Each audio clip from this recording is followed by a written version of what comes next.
fights with passion, and he inspires. Are you ready for a war?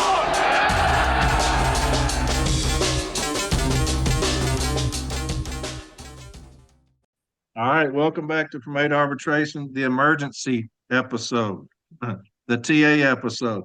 Back when the TA was coming out, I told y'all when it finally dropped, I would have an episode and we're going to go over it. And so I have the gunslinger, Mr. Charlie Miller, on, and he's going to talk about some of the hot topics, some of the hot points of the new TA. And so just however long it takes, it could be 20 minutes, it could be 2 hours, but we're going to go cover just a few things about the TA that he saw, some concerns that he had. Some of them we already knew, some of them are different, some of them that just came out in the TA. You with me, Charlie? I'm here. All right, my brother. So we got the TA finally, it finally dropped the language.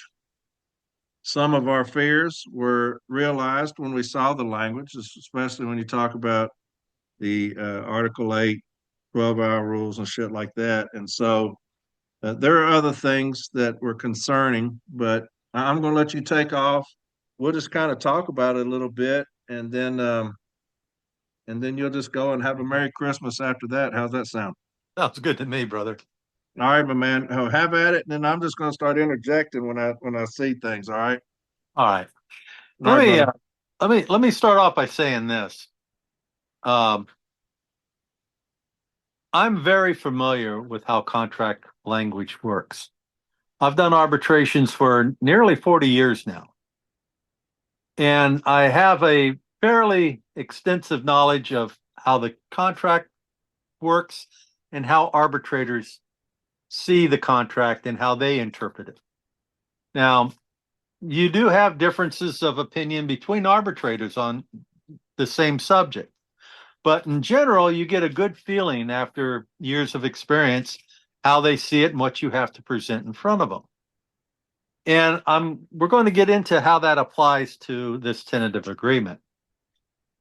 First off, there are some corrections in the tentative agreement that I'm just not going to discuss. They're minor. They have no play one way or the other. An example is Article 2, Section 1, where they inserted language like that says individuals with disabilities. You can clearly see that the intent of that provision was always about individuals with disabilities, but they spelled it out now. There was some probably punctuation issues and some other corrections that were made in it, but mainly it stuck with the changes to the actual contract that is a subject that I think we need to go over. And one of the most significant portions here deals with Article 8. Article 8, Section 2D is new language, which in my view is poorly constructed. D establishes a criteria for those who can refuse to work beyond 11 and a half hours or 60 hours in a week. This section says it only applies to full-time employees who are not on any overtime list or work assignment list, can refuse to work beyond those limits without fear of being disciplined. This establishes a specific category of employee. During the RAP sessions and through other discussions, we were all led to believe that this applies to everybody. It doesn't. It only applies to full-time employees, not part-time flexibles, not CCAs. It only applies to those full-time employees who are not on any overtime list or any work assignment list.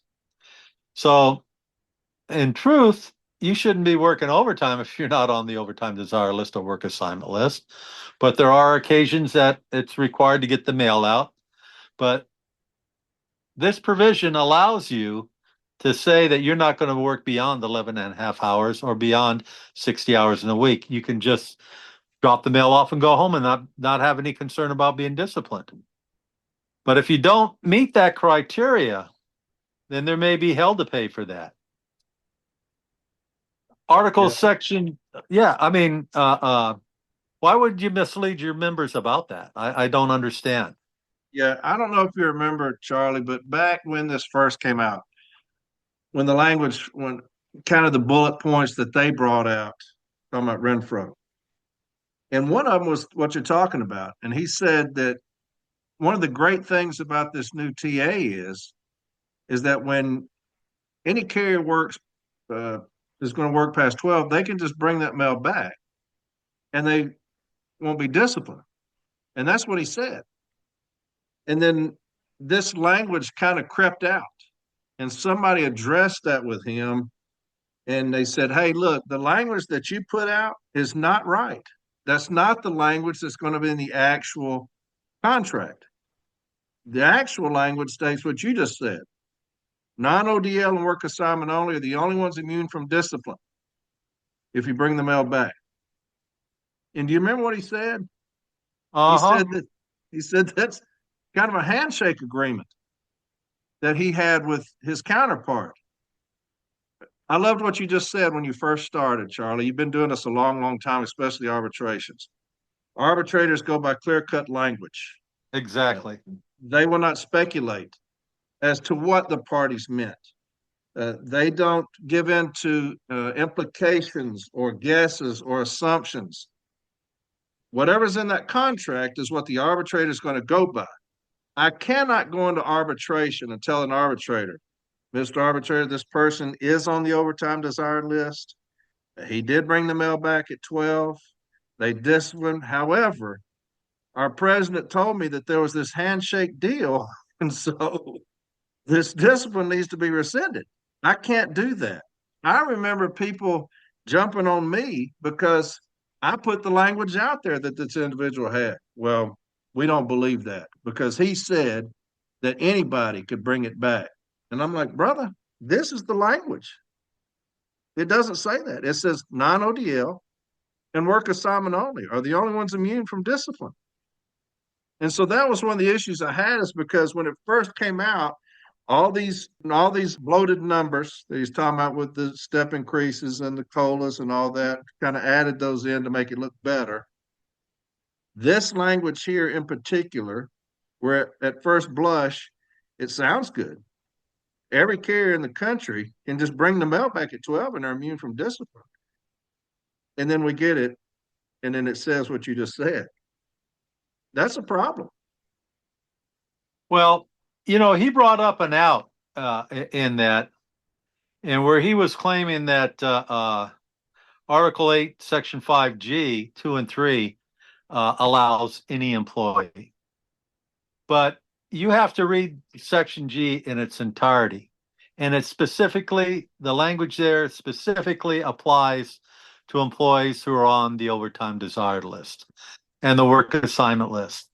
So he, for whatever reason, maybe he was caught off guard and he was just embarrassed and he came up with, well, we have this handshake deal. This language is poorly constructed and it's going to harm letter carriers. I do not believe that the NALC proposed this language. This appears to be language that management proposed and we just accepted it without any consideration to the ramification. Yeah. Because I can't think of an NALC advocate or an NALC negotiator who would go forward with language like this. Hey, Charlie, how many times have you been dealing with labor on a pre-arb and they send you y'all talk about language, they send you the pre-arb and you're like, well, let me just read it just to make sure. And there's something added in that y'all didn't talk about or something taken out that y'all didn't talk about, that if you signed it, it'd been too late. It seems like this is what happened. That they handed him something that y'all had already talked about, and the language is different because what he told us to our faces, and surely he wouldn't be dishonest because I don't know that this guy's, that he's a dishonest individual talking about Renfroe. I don't know that for him to be dishonest. Surely he wasn't dishonest with us when he told the entire country when this first came out that everybody would be immune from discipline. It looks to me like he kind of got shanghaied a little bit. I was taught many moons ago when we did step 2s rather than formal A's that I would always write the grievance settlement. Even at formal A, I write the grievance settlement. I don't have management write the settlements. I write the settlements out. And then they sign off on it because I have the advantage when I write it. I can put whatever I want into the agreement. And if they don't catch it and they sign off on it, I'm home. I'm in like Flint. But this here doesn't appear to me to be language constructed by the NALC. This seems to be language that was constructed by management, and we simply bought into it. Yeah, I wasn't being truthful when I said he's not dishonest. Well, I wouldn't being truthful right there because I've not known him to tell the truth yet. So I didn't want to lie to you. yeah, DOL's already ruled on this. A letter carrier got fired for not refusing to work beyond 12 hours. And he filed an unfair labor practice. And the Department of Labor said that if you have an absolute limit of 12 hours written in your contract and 60 hours in a week, they can't fire you. Yeah. That is enforceable contract language. Yeah. And more arbitrators, Charlie, are going to that language that it's absolute. And so I remember I had one in Gadsden years and years and years ago with arbitrator Roberts, where that's what he said. I used a site from California, matter of fact. And he said, I'm going to adopt this arbitrator's philosophy and bring the mail back at 12. You can't be disciplined. Because if Mittenthal says it's an absolute, then why do we have a monetary award for going over it? I've never understood that, where Snow said there's a 50% premium if you are worked past 12. Well, then it's not an absolute. I've never understood that. I've never understood that anyway, but anyway. Well, here's a real problem in my eyes that I see is that the new language now, Article 8, Section 4G, is new language that establishes that work beyond 12 and a half hours or 60 hours in a week is paid at 2.5 times the rate, the straight time rate. Well, I got to tell you, we've been getting escalated remedies in my branch and throughout the region that I work in. And I know in other parts of the country, they've been getting escalated remedies on this issue. We've had arbitration decisions already. The arbitrators say that people can drop the mail and go home at 12 hours and not worry about being disciplined. So why would we make an agreement that is very narrow in scope and makes other people vulnerable? Not only do you have a two-tier Diet Cola pay scale, but now you got two different tiers in Article 8. Yeah. So, and then the portion where if you want to work past it, you can. well, I'm sorry, but I've heard back that the reason why they lifted the caps on the 12 hours in a day and the 60 hours in the work week, and this is something that I'm vehemently opposed to, I think it's absolutely wrong, is that they felt that the carriers in the higher cost of living areas needed the ability to work beyond 12 hours or up to 16 hours in a day or whatever number of hours in a day because they can't make it on their regular wage. So instead of paying us more, you're going to let us work more. That makes a lot of sense, doesn't it? I mean, as far as the union protecting city letter carriers, instead of fighting for more pay, what you fought for was more hours. So my union has told me that you can make all the money you want, but you're going to have to work all these hours per day. We're not going to be able to bump your pay but 1.3%. Corey, But we will take that cap off and you can work your ass to death and make all the money you want to make. this issue goes to the very grain of why we are a union. 130 years ago, when this union was formed, it was formed over a fight for an 8-hour workday. It's just not that you're able to work 8 hours in a day, is that you have a wage that will support you in an 8-hour day. Right. Our slogan at the time we were formed as a union was 8 hours of work, 8 hours of recreation, and 8 hours of rest. We did not want our lives to center around the job. Our lives are supposed to center around our families. None of your family members are going to remember that you were out there working 12 and 16 hours a day to support the family, but they'll always remember that you didn't make that child's recital or Yeah. your son's baseball game Yeah. or the high school graduation. They'll always remember that because Yeah. you're out there working 12 and 16 hours a day to support your family because your basic wage doesn't cut it. Yeah. Now it's 16 hours of work and 8 hours of rest. If We're kind of going well, backwards. not for everybody, because in a lot of metropolitan areas, you have letter carriers that have 1 and 2 hour commutes one way to Yeah. work. Yeah, So I've got that at my station. if you're putting 2 to 4 hours a day on the freeway that's crammed and congested, then you ain't getting no 8 hours of rest either, unless you're sleeping behind the wheel going home. Yeah.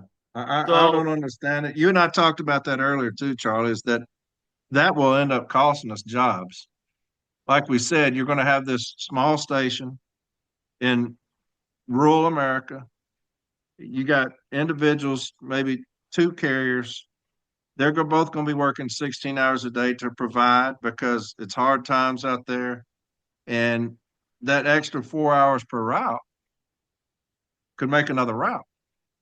And so we will lose that job because those managers will say, hey, you can either work 8 hours and we're going to have to put another route in here, or y'all can just work all the hours you want to.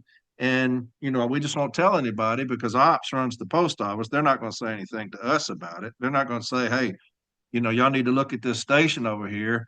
Y'all could probably get another route. Ops ain't going to do that.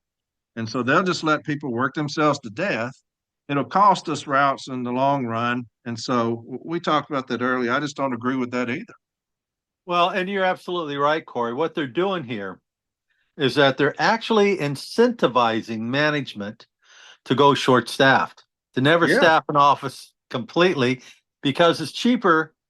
Even though you pay a higher rate of pay, it's cheaper to work someone 12 and 16 hours because you're not paying their health benefits, you're not paying their retirement. You don't have that extra employee cost that all employers have when it comes to hiring an employee. So you can work these people 12 and 16 hours a day, and not for everyone that works 16 hours a day, every 2 people who do that, that's one less employee in the post office. Right. So, but hey, but I can't blame them, Charlie, because when you pay them, like that cat said on that video with More Perfect Union, when you pay them a pittance raise with the 1.3, you're almost forcing some of these individuals to do that. Maybe a single mother that has 2 or 3 kids, and is making it very difficult for them to provide for their families. And you're, got that carrot in front of them about, hey, we'll let you work all the hours you want to. Don't worry about it. So I don't blame the carrier at all. I blame my union for saying, hey, we're not going to fight to pay you anymore, but we'll fight to lift that cap. Y'all can work yourselves to death, like I said. So I don't blame the carriers for that. I blame the union for not paying us enough to where carriers don't have to do that. well, I blame the leadership for not Yeah. having empathy with our people that are on the lower end of the scale. The whole TA says that to me. I believe in the union. All right. I've seen shop stewards out there that do a wonderful job, that put their heart and soul into it, that are cooking dinner and talking to grievance at the same time. Yeah. And taking care of kids. They stay up late at night putting their grievance work together when they should be doing it on the clock, but they want to make sure it gets done right. Yeah. I have seen all kinds of sacrifices made by solid people. This latest round of the vote no, where you have had hundreds and thousands of NALC members out there protesting and say, vote no, and taking a stand and letting it be known publicly to vote no. That's what the union's all about. That shows the power of the union. Where we have a problem is that we have poor leadership that doesn't have empathy with the rank and file. They don't know what it. I was prepping an arbitration. I'm talking to a mother of 2 two little girls she has. She's a single parent, and they're living out of their car because she can't make it on letter carrier wages. Now, granted, Southern California has a high cost of living, but somebody has to deliver the mail out here. Yeah. You just can't tell people we'll move someplace where it's cheaper. Yeah. I mean, what, you're going to give up? Live in another state and drive in. Yeah. I mean, be serious here.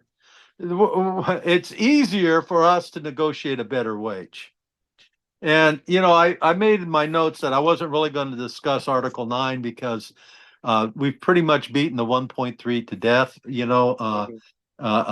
Everybody's already heard that story. And I wanted to kind of stick to the provisions in the contract that are kind of non-economical. I know Article 8 is about money, but still, going back to the original topic of lifting the 1260 caps, I think that's just that goes against the grain. It goes against everything that this union was founded on, and we didn't get anything in return for that.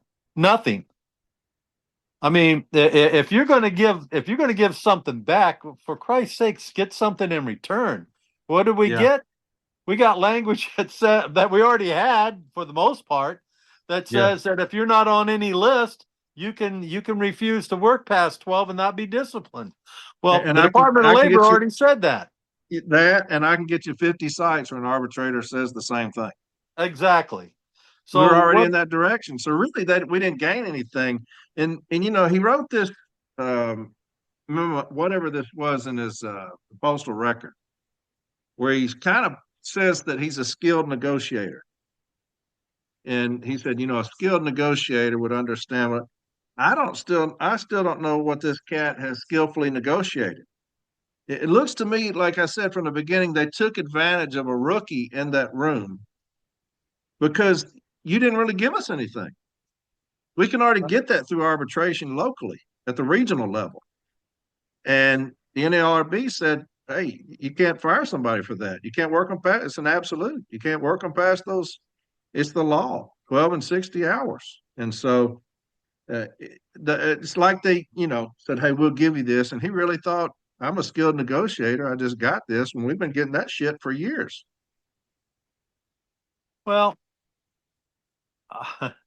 yeah, I mean, if you're looking at the contract language, there wasn't a lot of skill going into this because these, to me, appear to be management proposals. These aren't things that any seasoned NALC advocate would put forth, or the language that we would put together to achieve the goal.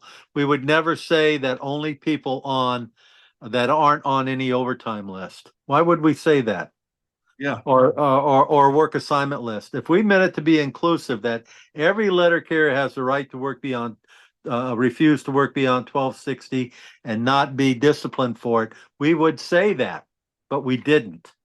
Yeah. So there was no skill in negotiating that, if you want to ask me. But there's another change to Article 8 that's pretty significant, I believe, is Article 8, Section 5A, 1 and 2 redefines the overtime desired list. Equitability is now restricted to those on the same list. So you're going to have two lists now, essentially, for overtime. One is to work all hours, and the other is to work your non-scheduled day.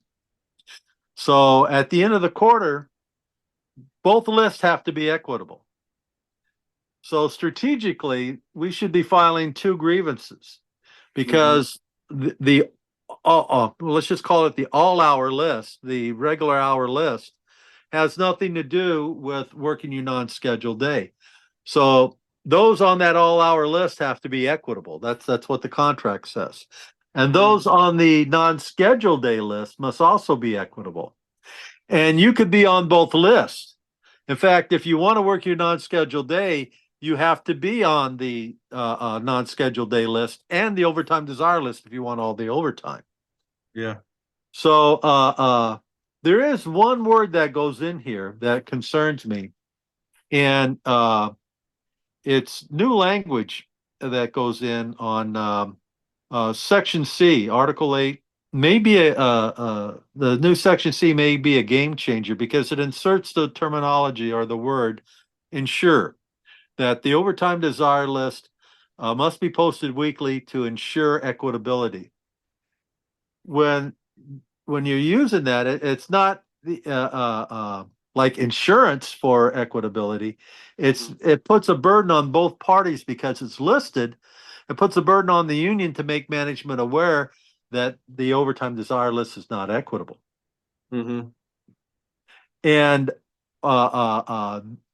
that's going to cause a problem. We've already had arbitration decisions where arbitrators have said, well, the union had a fiduciary responsibility to inform management that the list was inequitable, before the quarter ended or during the middle of the quarter or whatever period, that they're not living up to their part of the bargain and deny grievances.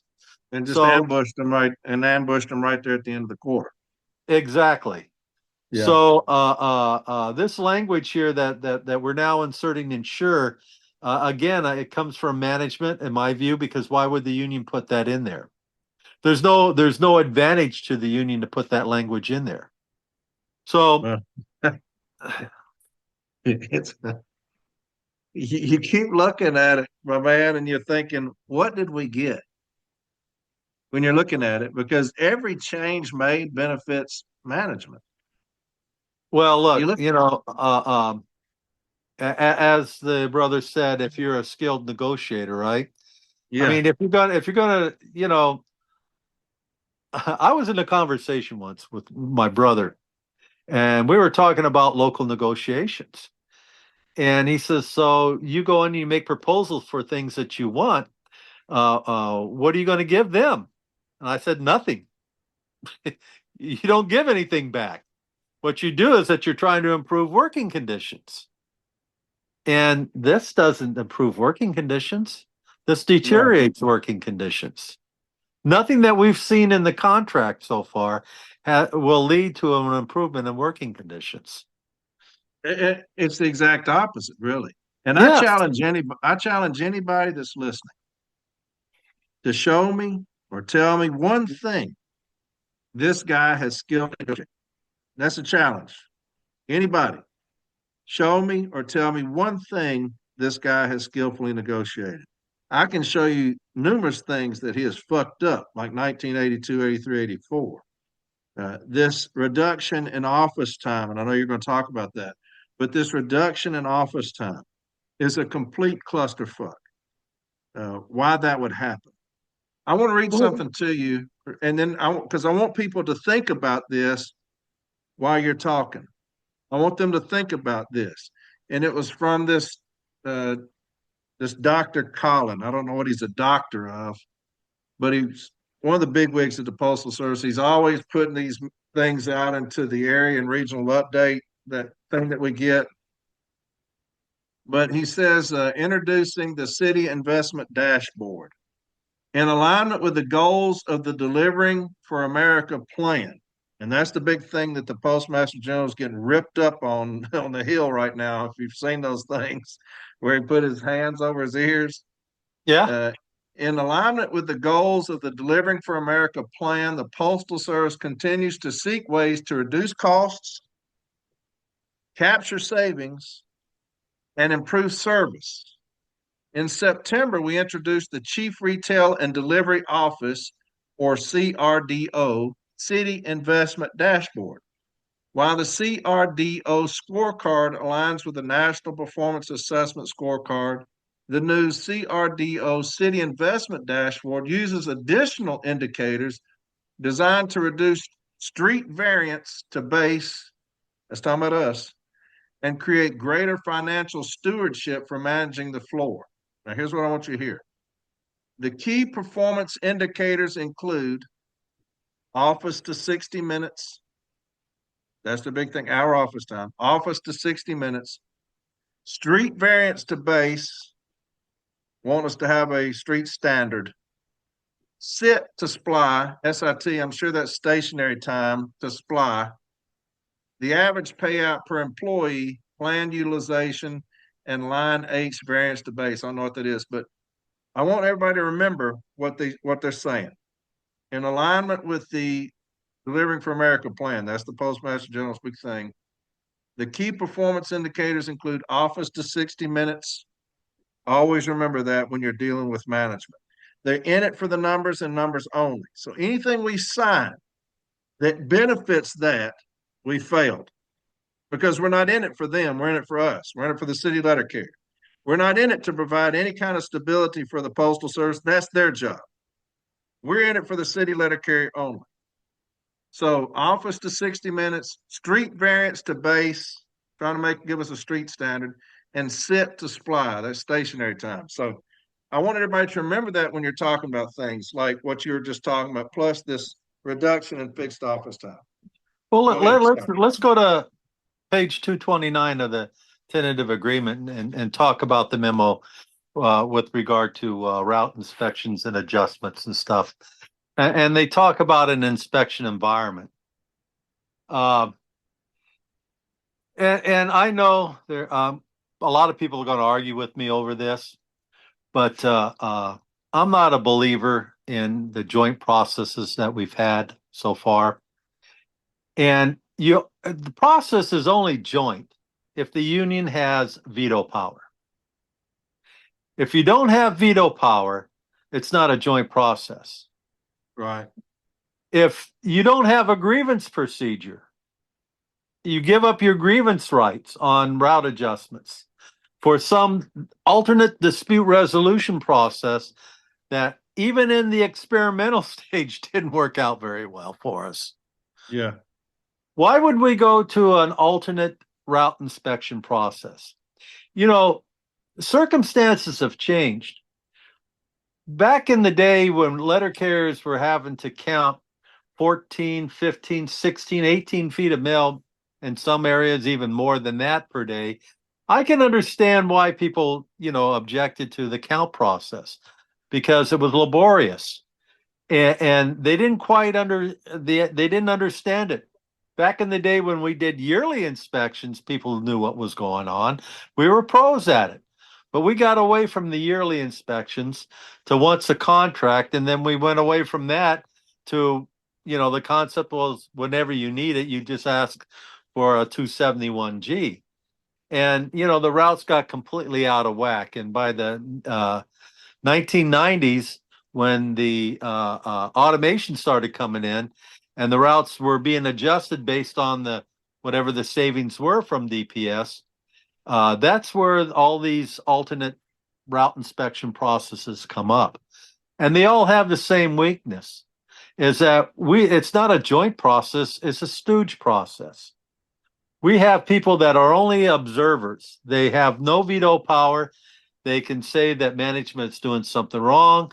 They can stomp their foot. They can shake their finger, but they cannot change anything. And when you give up your grievance rights in a alternate route inspection process, they can't even file a grievance. So who does it hurt when you can't file a grievance? You're not doing anything to improve the working conditions of letter carriers. Yeah, because management doesn't file grievances. Yes. Management has never filed in the history of the NEOC or the history of the Postal Service. Has management been allowed to file a grievance? Under Article 15, we are the sole proprietor of that. we control the grievance. That's what we've always said. We control the grievance. We move the grievance. You can't tell me I don't have a grievance. The only one who can tell me that is an arbitrator. I move the grievance. You don't want to meet? I move the grievance. You don't want to give me information? I move the grievance. Management has no control over that. If they say I don't have a grievance, I'm still going to move the fucking grievance if I think I have one. So the union is the one who files and moves the grievance. If you take that right away from us, it only benefits one individual, management. Well, this is a classic example of what were you thinking of? Why would you give back minimum base office times when you're not getting anything in return? What is the purpose of that? Seriously, I'm not trying to be a jerk, but what is the purpose, Charlie, of saying we're going to reduce the fixed office time from 33 minutes to 20? What is the benefit to us, to the union, to the city letter carrier? What did that benefit us? You're not improving working conditions. It Matter of fact, you're benefited making it management. worse. It benefited management 100% because he wants to explain it away as, well, we don't do accountables in the office anymore. We do it on the street. And everybody's heard me rail on that, where I don't want to sit in a 130-degree vehicle and do something I could have done in the office, Well, as a but matter of fact, next week I'm doing an arbitration on certified mail in the DPS. They yeah, haven't agreed to modify the M41 or the M39. The provisions in those, there's a reason why they call it accountable mail, by the way, right? You yeah, know why they call it accountable mail? Because letter carriers are held accountable for that. yeah, And when you get the mail from a clerk, you have a mutual agreement on what you have. I got 5 certifieds. I got 3 registers. I got, I don't, do we still do CODs? I've not seen one in years. I got this postage too. All that comes down, and the clerk has a postal service form that he fills out saying what you have. So none of that's been changed. Just because you put the accountables in the in the DPS now doesn't mean that you're saving any time. Well, we conceded, 13 minutes. And what For did we what? get in return? For what? No idea. I mean, why would I even entertain that? To me, if management says, hey, I want to reduce that fixed office time, fight for it. I know that there are people in our own organization that will make a case that it's all right to give them that time back. But I challenge them to show me what we get in return for that. Yeah.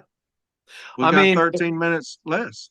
That's what we got. if you want to do horse trading, well, at least, come back with a 4-legged horse. Here we Yeah. ended up with a 3-legged horse. Yeah. But, people are saying that, and he was one of them. And I remember Paul Bolanger called him out on it. Well, we really start out at zero, and it just takes what it takes. This reminds me of him not learning his lesson with 1983, where it talks, put those times in there. These are parameters, not standards. And I said, don't put times in memos because management will bastardize that and they will harass us and bully us. It's another thing that will create a toxic working environment for us. And now here you have already people coming out on social media saying that their managers and postmasters are saying, hey, you only have 20 minutes of fixed office time, not even in the route adjustment environment, as it says, which we're always in a route adjustment environment. I mean, I'm in that now, I could be in that January 1, but they're already abusing that because some fool told them no more 33 minutes fixed office time, 43 minutes of fixed office time. It's 20 minutes of fixed office time, which goes back to Dr. Collin talking about one of the key performance indicators include office to 60 minutes. One of the biggest arguments we had, Charlie, was I got 33 minutes of fixed office time. So you're leaving me what, 27 minutes to case and all that shit? Now I've got 20 minutes of fixed office time and I'm going to have to battle, even though it's not right. I'm going to have to battle management because we have a fool running this place that doesn't understand you don't do shit like that. Now I've got it in a memo. Management is already abusing this thing. It's not even signed into existence yet. I had a carrier in my office years ago. He's passed, so but he used to say, you know, we've done pretty good with the money because back in those days, we were all making above what the standard wage in America was. I've told the story where I came out of the Marine Corps making $9,000 a year. The average wage in America was 12 grand a year. I started out at 18 grand a year. So we were in a stage where we were making a decent wage. People used to line up to go to work for the Postal Service. They were all saying, okay, maybe we shouldn't be asking for so much money, but maybe we should be looking to improve our working conditions. And Jimmy always used to tell me that. I mean, that was his thing. We should improve our working conditions. We shouldn't, always be harping on the money. I always thought we should be harping on the money, but that was a different story. Why can't we But do all of it? here, we didn't even improve our working conditions with this TA. I mean, Yeah. we came up postage due with the money end of things, and show me something that actually improved our working conditions. And that's a good thing to say. Is show me. I want somebody to show me that. That's a great point. I mean, Show me one thing that we gained by this thing. for the narrow subjects and the of not being on any list and not being on a work assignment list, you cannot be required to work beyond 12 hours. You shouldn't be required to work overtime anyway. I mean, that's the only people who gained. I mean, on maybe what would be an improvement, but nobody else has gained. There is nothing that we can walk away with that says that we've improved the work environment. Yeah. Well, there's Not- nothing addressing noncompliance. There's nothing addressing toxic working environment. Somebody asked him on one of these WebExes the other day why they didn't address the noncompliance.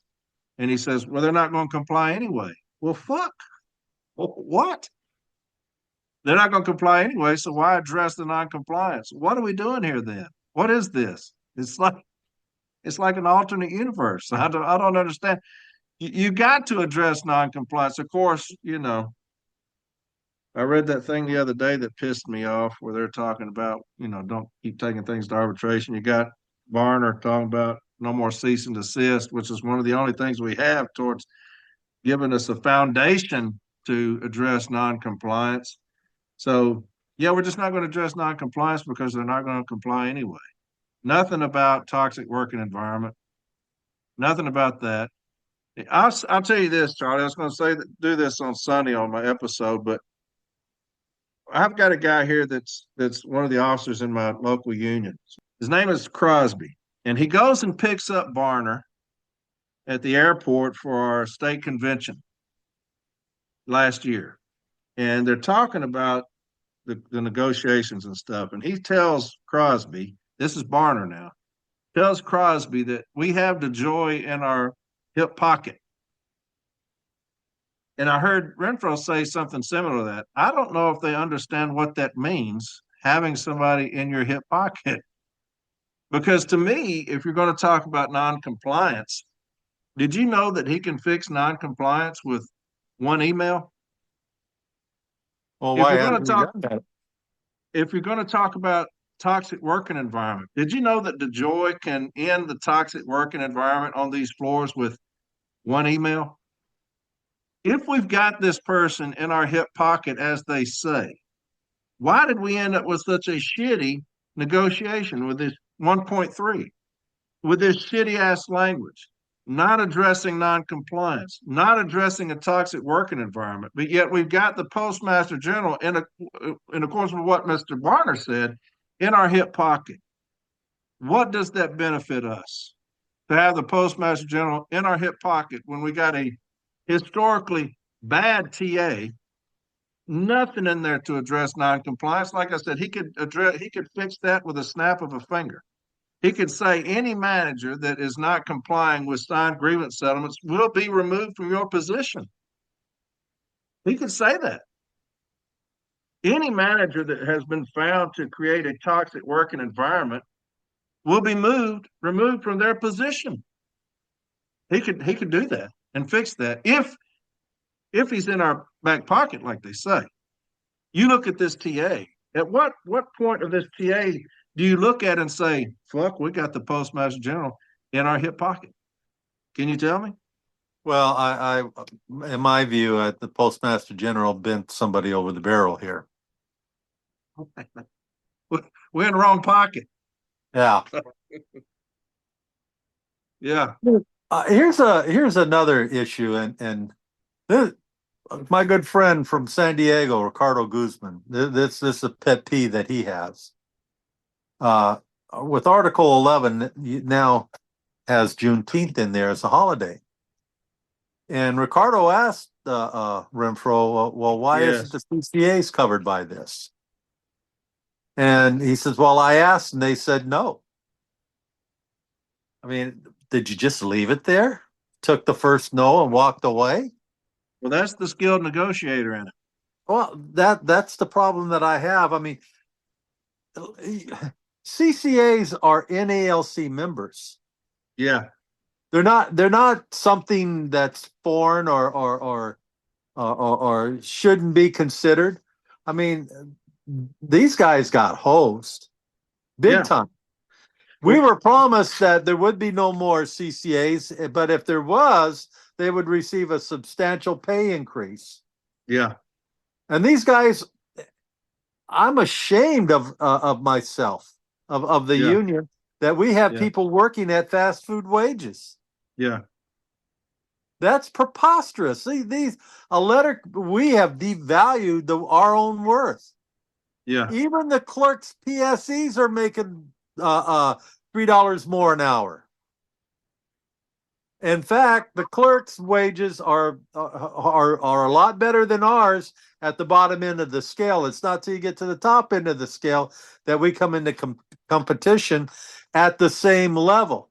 But clerks also have higher levels that they're getting paid at that makes a lot more than a letter carrier does. And whatever happened to our harder work deserves higher pay? Arbitrator Fletchley said so. And we've let our wages deteriorate. The clerks get full COLAs, and we let our wages deteriorate. You know, I mean, this contract may have been looked at differently if it did something fair and gave everyone the same COLA, restored everybody's COLA. Why does the NALC have to be working at a subpar COLA when the APW doesn't? I remember somebody the other day on social media was writing that, the CLC was talking this and that, and they never said what we would do as far as collective bargaining and stuff. And I think James hit it on the head perfectly.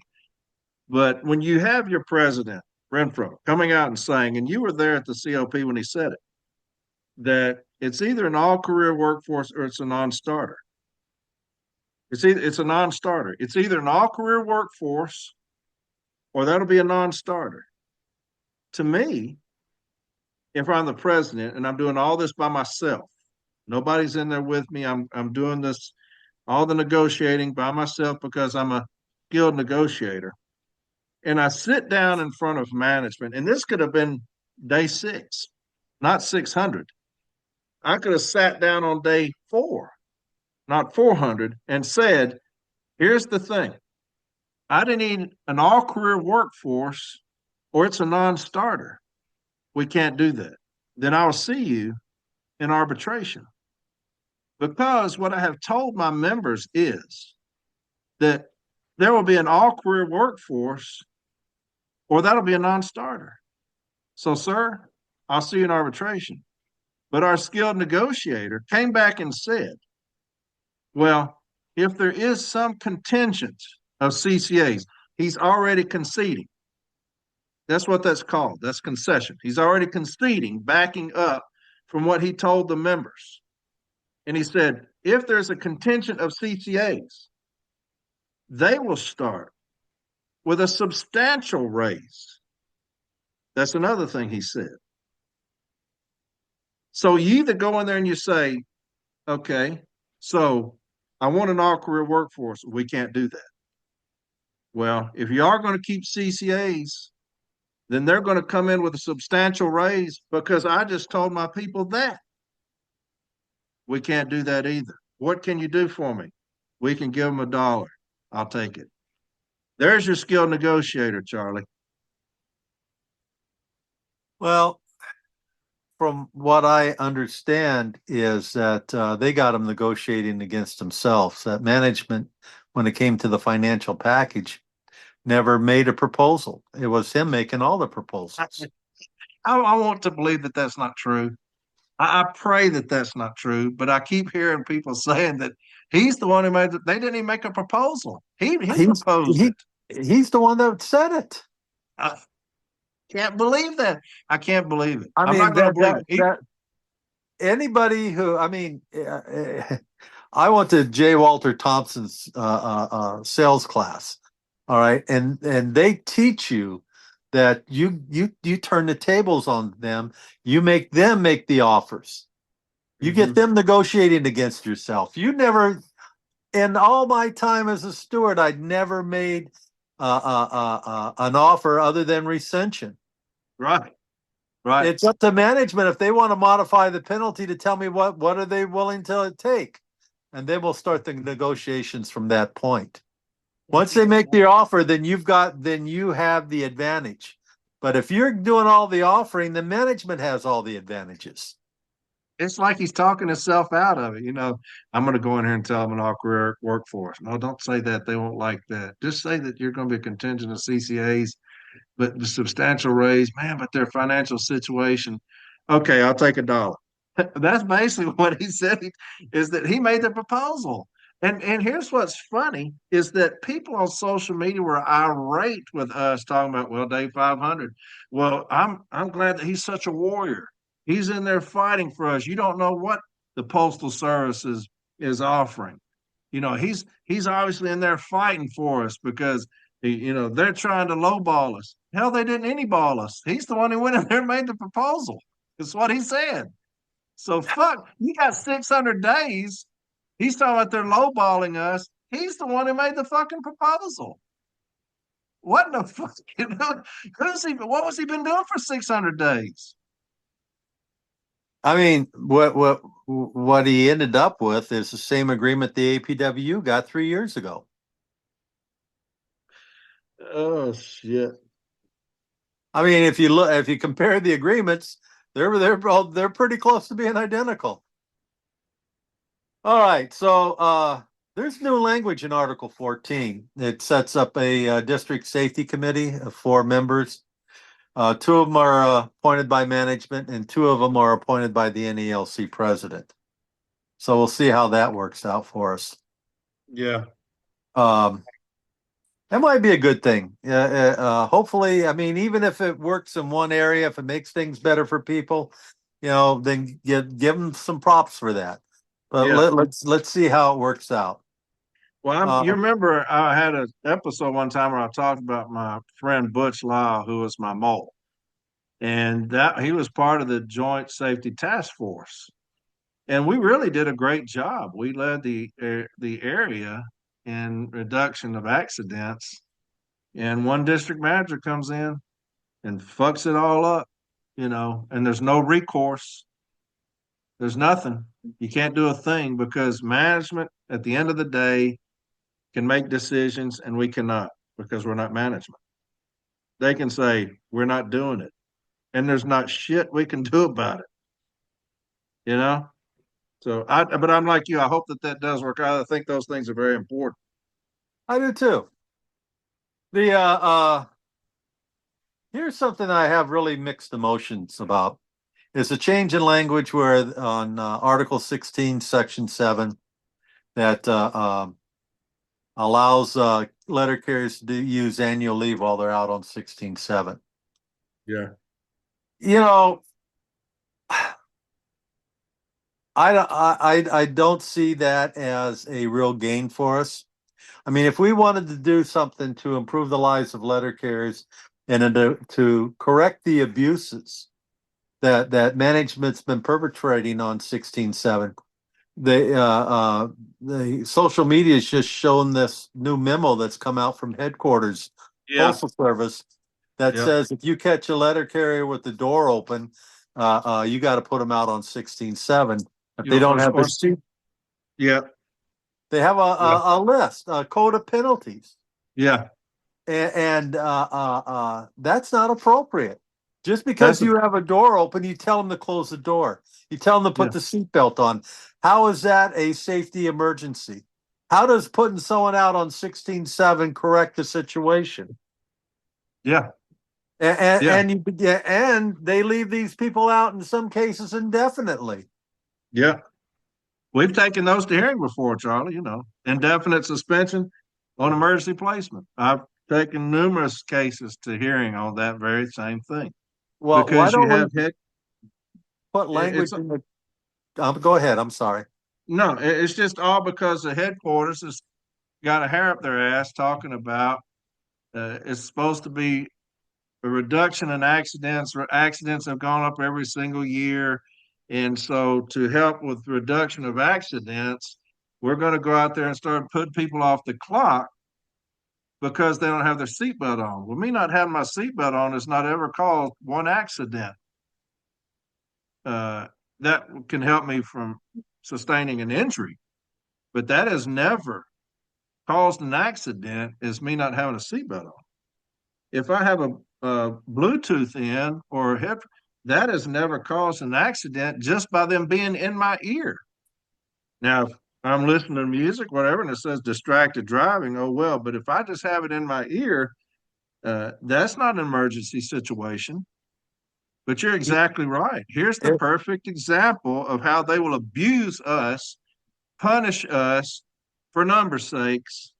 And here we have a provision in 16.7, which could be beneficial by using so that you're not out right now during Christmas season without pay. But like you said, I could use all my annual leave up.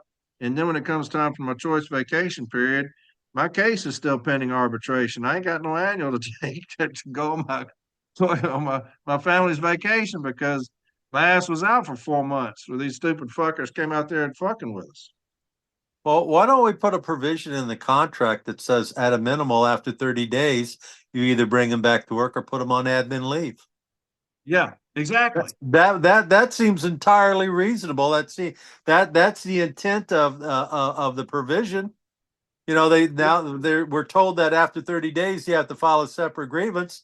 So let's get something. If you want to do something progressive for letter carriers, then put something in there because there may be circumstance of keeping somebody out, but within that 30-day period, you either have a case to go with further discipline, like a discharge or a suspension, or you bring the person back. You don't leave them out there indefinitely. Yeah, because most of them are managers just targeting individuals to be assholes, putting them off the clock because they spoke up during somebody told me the other day, they spoke up during a stand-up talk and they put them off the clock for doing that. It's just being an asshole. Like you said, there are some certain situations where it may require a more lengthy suspension if you're talking about dealing with distribution of drugs, uh, something to that effect, where you have several federal agencies involved in this sting, and this person is going to be out for all these different things, all these investigations. Even then, I would still say you need to shit or get off the pot with this individual because they've not been found guilty of anything. I understand you have to investigate, but this situation right here is a perfect example of what you're talking about. But I don't know. You know,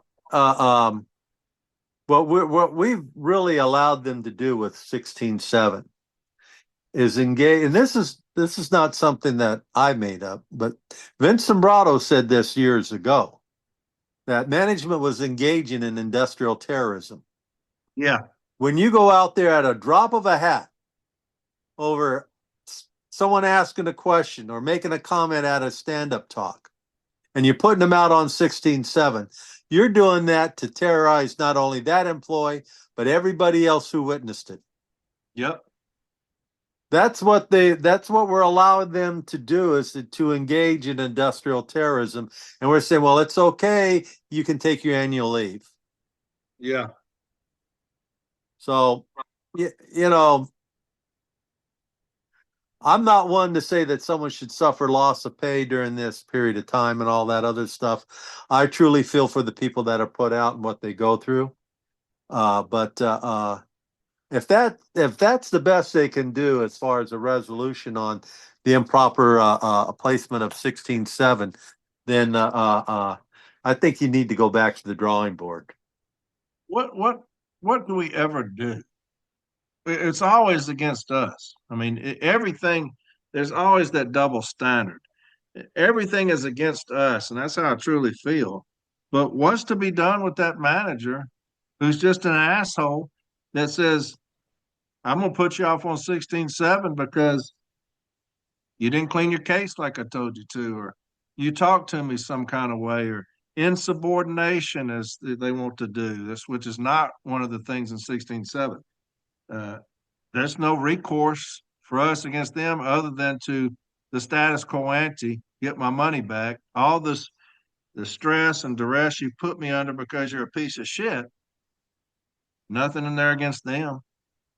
They would never agree to that. But you know what I'm saying is, why is there never a recourse other than I'll win a grievance and maybe get my money back? There's nothing against those managers for abusing that. And to me, if we've got the Postmaster General in our back pocket, it seemed like we could have come up with something that, if it's found to be egregious in what you've done, then this penalty against management will happen.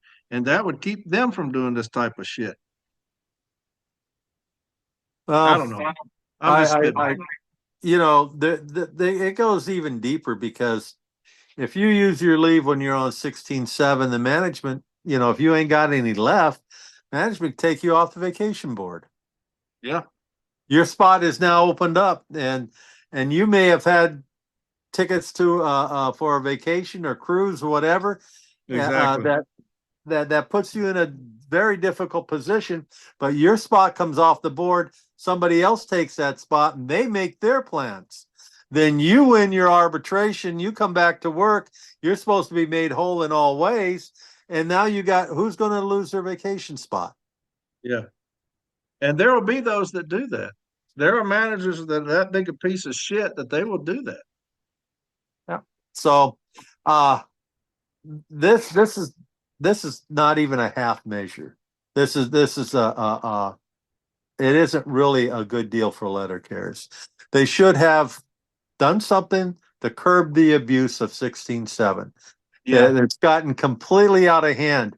And I got to tell you, the time and the place that it got out of hand is when they went to no time loss suspensions. That's when this 16.7 abuses really started. Yeah.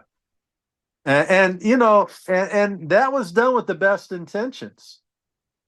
For a 7-day and a 14-day, no time lost. That was done to improve the working conditions and make things better for letter carriers. But in the long run, it opened up another door of abuse, because they're always going to find a workaround on it. Mm-hmm.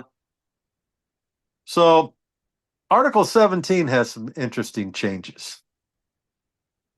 17.5A has new language where management has to at least meet twice a year locally at a labor management meeting. Unless you guys have something negotiated otherwise where it happens more often.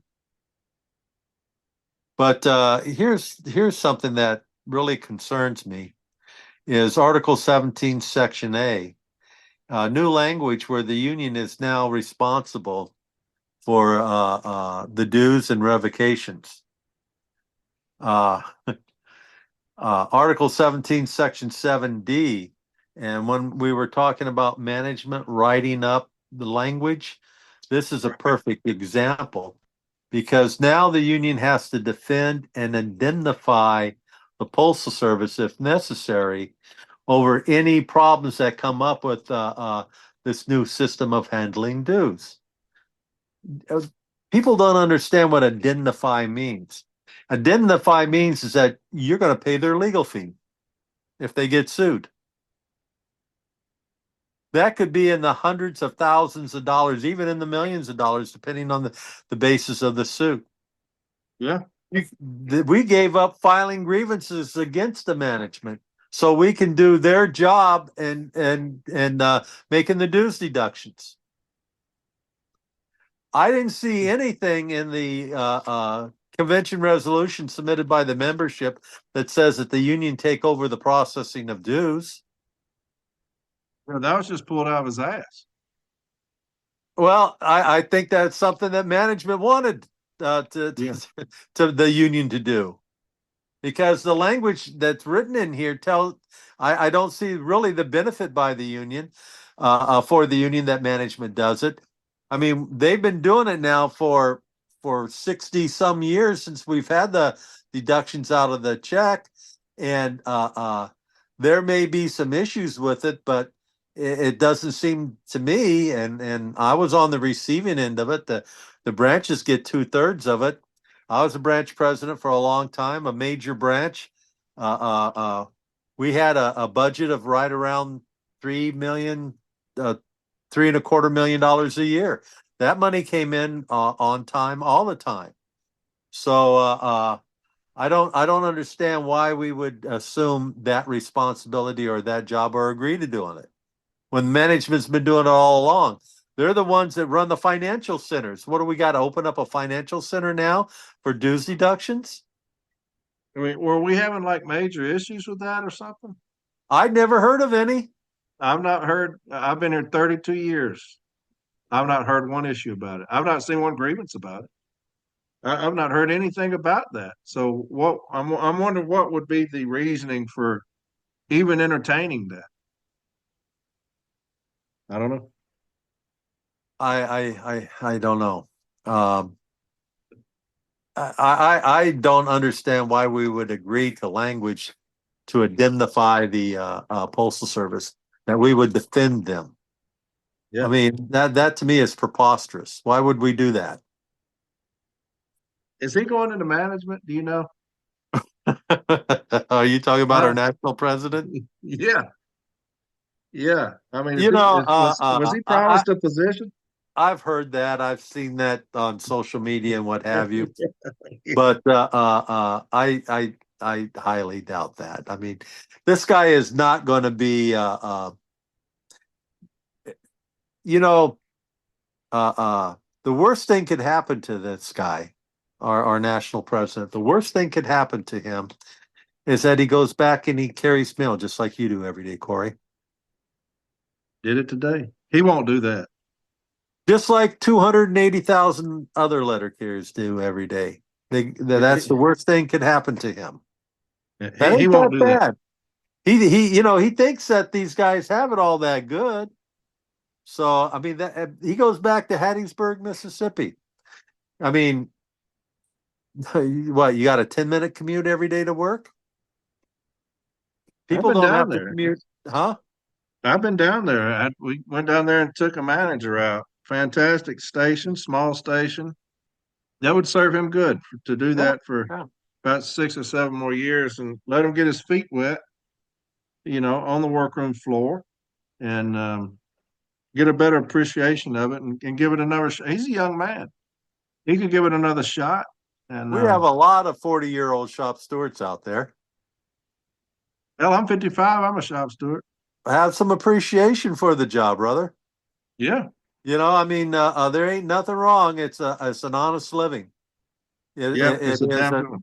It's an admirable living, and it's a Yeah. crying shame that our letter carriers don't get the respect that they deserve. That Well, management feels that their management technique involves industrial terrorism. yeah. So Well, as long as it's about the numbers, you see this clown here, this doctor here, I don't know, Dr. Seuss, talking about all these metrics and stuff. That's the numbers. And that's the reason they beat the shit out of us is because of these numbers. And that's the reason I can't wait for 26, Charlie, when I get in there as director of city delivery, because we will rain hell down on them constantly.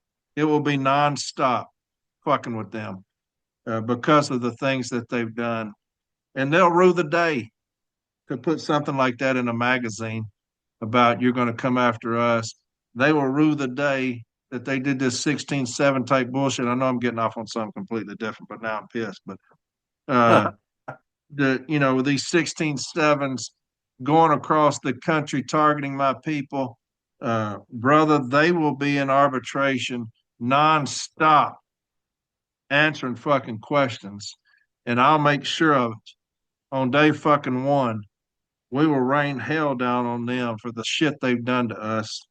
And unfortunately, my fucking president right now is contributing to this bullshit with these memos and language he's putting in things. Sorry about that. Go ahead. What were you talking about? the other change in the contract is something that was legislated, and that was a change from the Federal Employees Health Benefit Plan to the Postal Service Health Benefit Plan. And, I have some concerns about that. I don't honestly believe that it was a good idea for us to go away from the Federal Employees Health Benefit Plan. I think ultimately that our health benefits are going to cost more, because what we've done is that insurance companies maintain their costs by the spread of their base. The larger the base, the more they can spread their cost out. But we've narrowed the base now. And narrowing the base is going to increase the cost. That's just my opinion. I don't have any documentation to back it up, but that's my concern, that letter carriers are going to start seeing greater increases in the postal plan than you would have found in the Federal Employees Health Benefit Plan.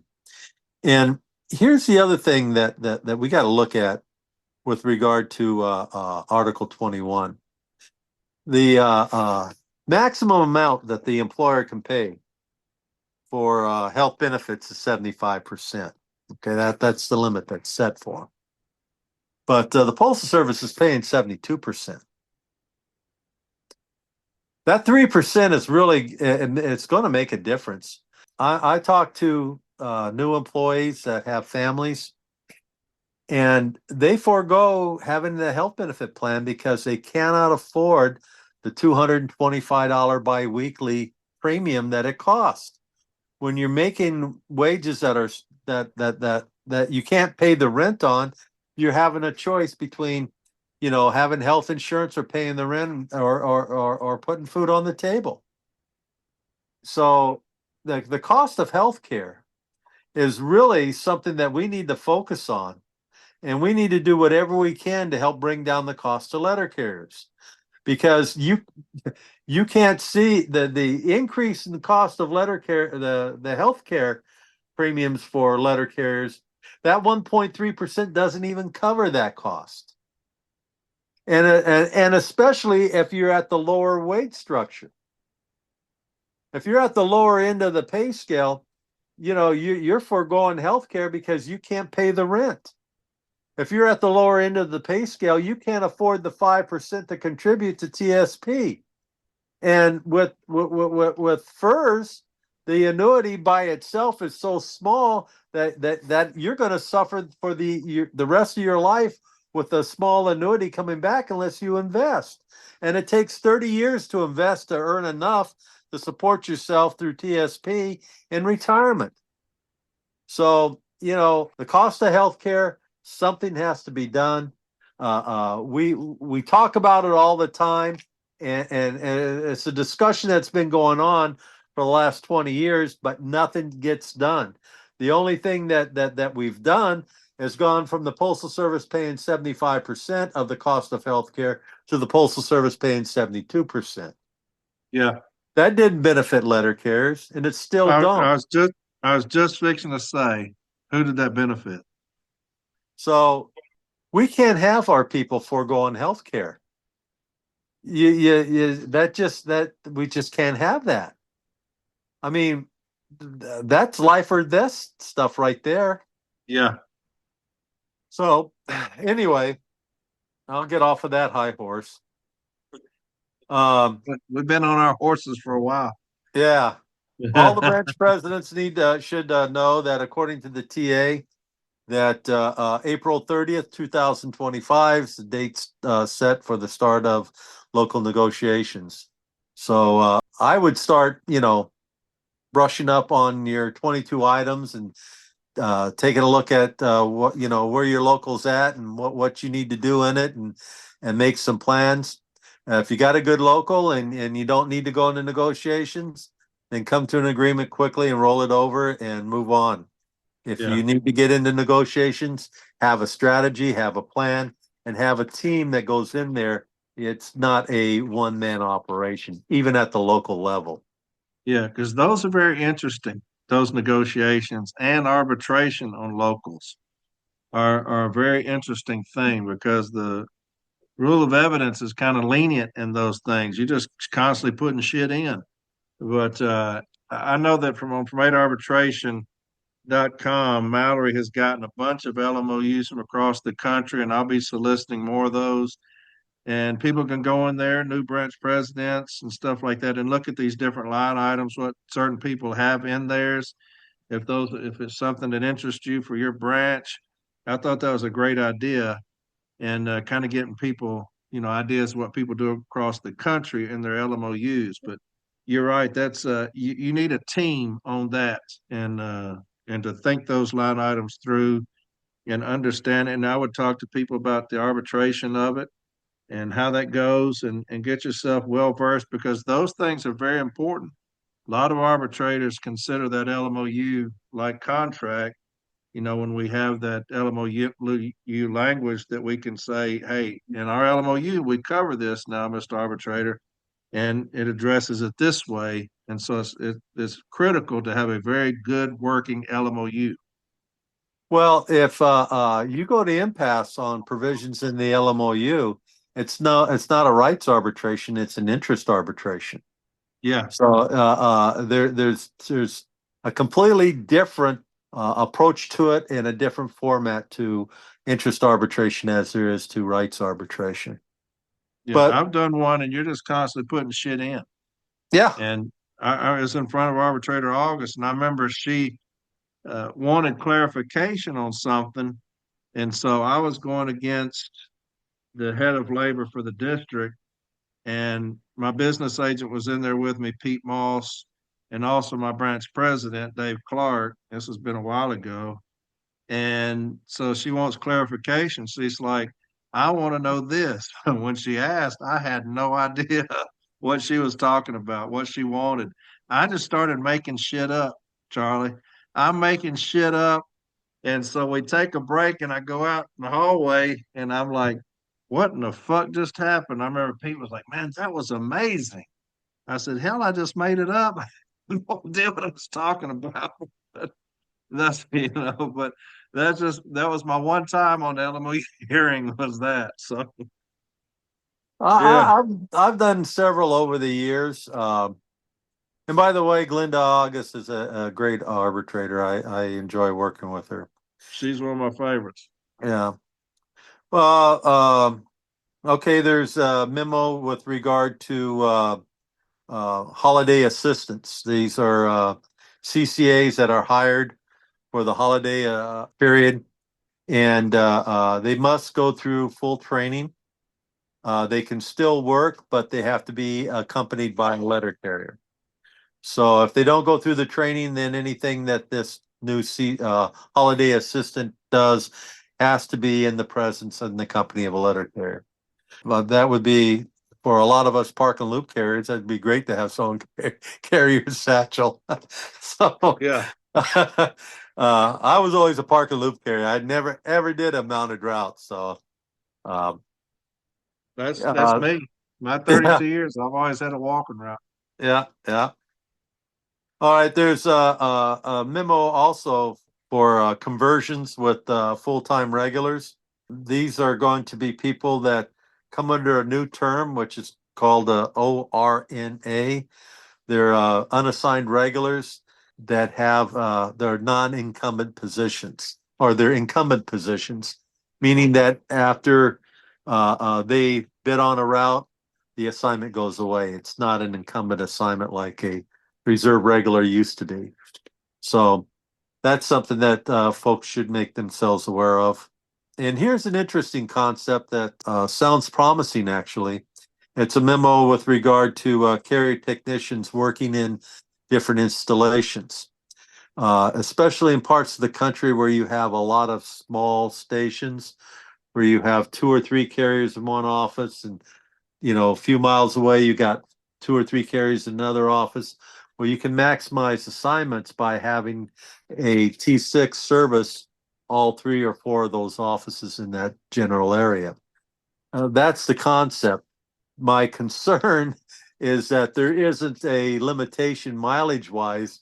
Somebody bids on this position and they might have a 50 or 60-mile commute, to a particular office. I guess we have to see how that works out, but that is an interesting concept, and creating new positions is always a good thing. But a lot of these smaller offices, because they don't have service by a T6, has fixed schedules. That might be a difficult thing to work around as well. Yeah. So those were the major elements that I found with the contract. I mean, obviously, Article 9, dealing with wages. I don't think that the 1.3 is sufficient for our folks. I think I honestly believe that this would have been a completely different contract, a completely different view of the contract if at a minimal everyone got the same COLA. Yeah. That would have been an accomplishment. I mean, and I don't think that the vote no movement would have had the as great as support if everyone got the same, because there would have been a feeling that, okay, this is equitable. This is fair to everybody, that everybody gets a regular COLA. But that just didn't happen. Yeah. And, as far as what that would have cost the Postal Service, well, it really wouldn't have cost them that much, because COLAs are speculative. There's been periods of time where we didn't get anything on a COLA. And there's many times that we got like $100 on a COLA. So it's not that significant unless you're at the bottom end of the pay scale and you're only getting a little over 66% of what everyone else gets. The top end of the scale.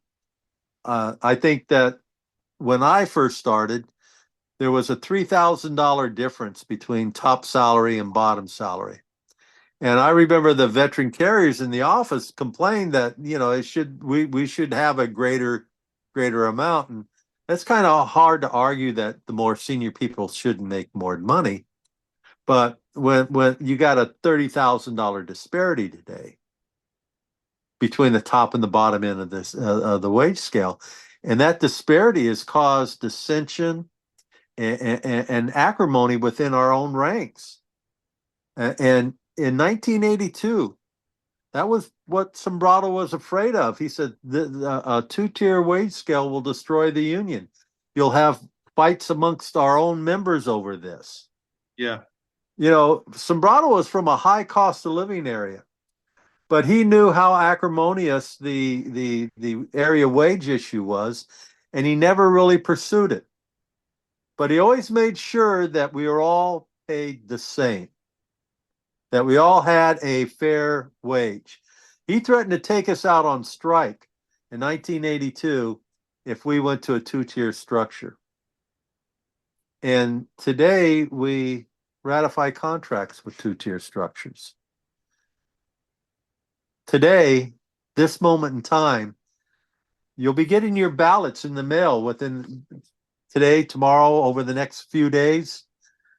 And you got to ask yourself, what kind of union do you want?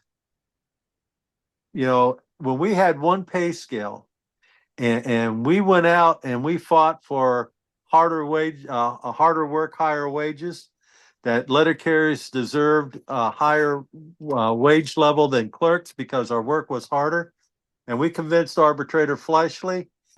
All of us was in this together. We went out and we supported our bargaining team. We went out and we demonstrated on behalf of all of us that we should receive a higher level wage. Yeah.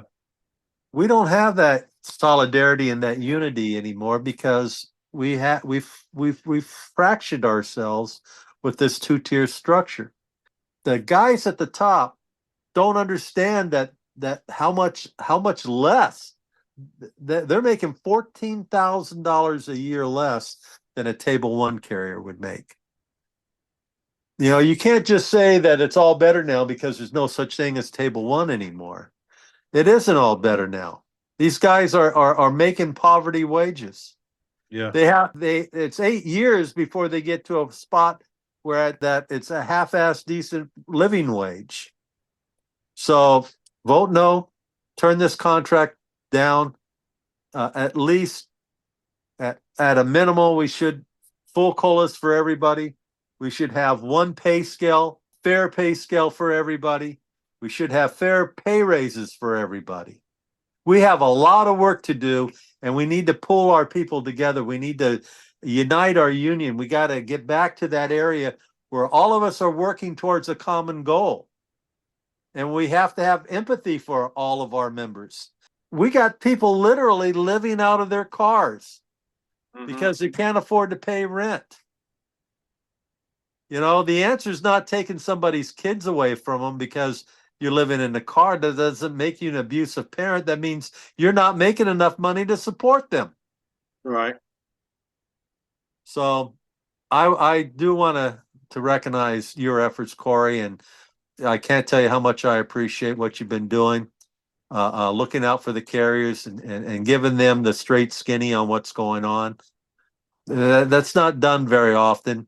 You have too many people that, for political reasons, for self-serving reasons, paint a rosy picture when the picture isn't really that rosy. Right. So I just want the letter carriers out there to know that you are the union. We can fix this. We can rebuild us to where we were, 10, 20 years ago. Yeah. It's not to say that, my generation did anything better. Well, my generation kind of was the guys that got you into this mess. Yeah. So it's going to take everybody working together. Active, retired, CCAs, all of us, everyone that pays dues, everyone that has an NALC card to make this better. And we can do it. I have every faith and confidence that you're going to be part of the team of people that are going to make the corrections in 2026, that you and James Henry, Howard Khomeini, and Grosskopf, and I'm going to get in trouble because I'm going to leave somebody's name out. But They'll be on the rest will be on Sunday. Yeah, the whole crew, all right, Yeah. the CLC, they're committed to making the lives of letter carriers better. And that's where our union needs to be. We got to cut all the petty politics out between people. We got to focus in on making us a strong union again. And the only way you can accomplish that is making sure that people are making a decent wage. Yeah. We've got to get, and you talk about this in the past, one aggrieved, we're all grieved. If one's harmed, we're all harmed. Exactly. If one is injured, we're all injured. And until we get back to that mindset, Charlie, that if one of us is injured, we're all injured. That's how we have to be as a union. And that's what we're trying to fight back to, because we've come so far. It's the have and have nots right now. And that's not how a union's supposed to be. You see it on social media all the time. Well, at my station, we have it great. So I don't know why you are bitching, because everybody don't have it that way. Everybody don't have it. It's not all rosy in everybody's station. As a union, one aggrieved, we're all aggrieved. And we've got to get back to that, to where we're going to protect every single one. Like I talked about the shepherds and the sheep herders. Are we going to lead from the back? Or are we going to lead from the front and make sure that every single member is a part of this union and a part of this family? Now, I'll say this. I think that he erred mostly when he was talking about how this thing was going to be historic. I think he set himself up for this. If he would have never come out and started talking about how this thing was going to be historic, everybody hang on, it's going to be historic. Then he had to fudge those numbers in front of everybody, in front of the executive council initially. Then when everybody started dissecting the numbers, realized, hang on, you're putting things in there to make it look like we're getting something that we're not. I think he erred when he did that. I think doing what he did to the CCAs was his downfall. If you're talking about that one harmed or all harmed, they were the ultimate ones that were harmed, the CCAs. They were ultimately harmed more than anyone else, as far as I'm concerned. It showed his disdain for that group by not going to arbitration based off of that alone and letting those CCAs hang out there to dry like he did. But I think that it was his own doing. CCAs are union members. They're Yes. NALC members. They're not stepchildren. All right, they're every bit as NALC member as anybody else. Yeah. And we all of us have to appreciate that. These people are making dirt wages and they're paying premium dues. They're paying their dues at level 5, table 1, step D. And they deserve fair contract as well as we do. They are the future of this union. Yeah. You got nowadays. You know you got to go through a hellacious 2-year period where you literally have to do all this dirt work that the Postal Service has in order to get an opportunity to become a PTF. You know, it's the ultimate caste system. It's just plain wrong. We should have an all-career workforce. We shouldn't be a divided amongst ourselves like we are today. It's just going to lead to our ruin, and it's going to impoverish us at all. And right now, it appears that, as Sombrado used to say of another sister union, we're the lapdogs of management now. Yeah. Yeah. Yeah. You know, so Yeah. it was happier time, and back in the day, and we can get there again. We're gonna get there again. You got to There's no believe doubt. that. Yeah, people have to believe that, because if not, then all this stuff just falls apart, and you ain't got nobody out there to look after your interest. Yeah. You know, it doesn't. We're gonna restore things the way they should be. We're committed to doing that. Yeah, there's no doubt. And I won't stop. I know you won't. I know James and everybody with the seals will not stop until that carrier is back on that pedestal again, like they should be, because we're the backbone of this entire organization.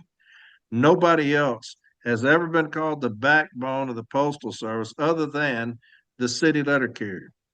And we will get back that prestige like we're due, like we have been striving for all these years, doing the things that we do. We're the face of the Postal Service, not management. Nobody knows any of those lazy fuckers on the outside. They know the city letter carrier. We're the face of this organization, and we will put the respect back on the name of the city letter carrier as soon as we can take back over this thing. I've known James Henry for 40 years. He has my utmost respect. If there's anybody that can pull us together again, it's James. I agree. I agree So 100%. Hey, I could do this on my own. I could run for business agent on my own. I could do whatever on my own, but I want to be part of that because I see this man. I hear his vision for what he wants for the city letter carrier, his determination. You can see that old devil dog in him when he talks to us. You've been in those meetings where he's talking. His passion for the city letter carrier is something that I want to be a part of because I know how successful it's going to be. And that's the reason I had never even thought about running for anything really. And then get around this guy and he's talking to you, and I'm like, fuck, I'll do it, man. What do you need me to do? What do you need me to do? You know, because I want to be a part of this guy's the team that he's building because he's that fucking solid. And people will see that though. I know that they got naysayers. He's one of those that walks quietly and carries a big stick, and he'll have those around him like myself and those that are coming out in the future that will, you know, those savages that we talk about. But the guy's mind for the city letter carrier, I put it up against anybody.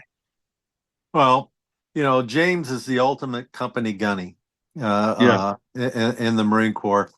If a enlisted person wanted to get a fair shake from somebody, you'd go to the company gunny. He might not always tell you what you want, but he knew, and he would empathize with you and make sure that whatever the outcome was, you'd get a square deal if it was possible. Sometimes you're just in a bad situation, and there's no good way out of it. You just make the best way out of it. But James has got the experience, the knowledge. The man's got a phenomenal arbitration record. He's like 80%. He's done over 200 cases. So I don't even have that. I don't know if there's anybody else in the NALC with the number of cases that he's done that could compete with him. So There's not. anyway, Corey, I do appreciate you having me on. I Well, hope thank you for that coming on. doing a review of what's in the TA, it was informative to people. I recommend, I'm a retired carrier, so I really don't have any say in it. I don't have a vote in it. I can tell you how I feel about it, and I think we can get a better deal. We literally have nothing to lose, especially if you're a CCA. You have nothing to lose by voting no on this contract. Yeah, And why do we care so much about the CCAs? Because it's the way it's supposed to be, the least of these. yeah, yeah. I agree 100%. Because to me, they're paying more than anybody else because they make a pittance. They make fast food wages. And if they're going to say, even though I'm making so little, I'm going to join this union because I believe in it, because whatever, want protection or whatever, they're sacrificing the most to me because they're making nothing. And they're still saying, I'm going to be a part of this union. And we have completely shit on them. And it pisses me. I could go on for 30 minutes. I'm not going to do that. Well, one shout out to the brother from Texas that you had on your show. Badmouth Morris. Yes, yeah. He's good. He's good. He was good, wasn't he? He told it like it is. Yeah. And that's what needs to be done. People need to relate their personal stories. And the man's a fighter. And I hope he does organize the CCAs.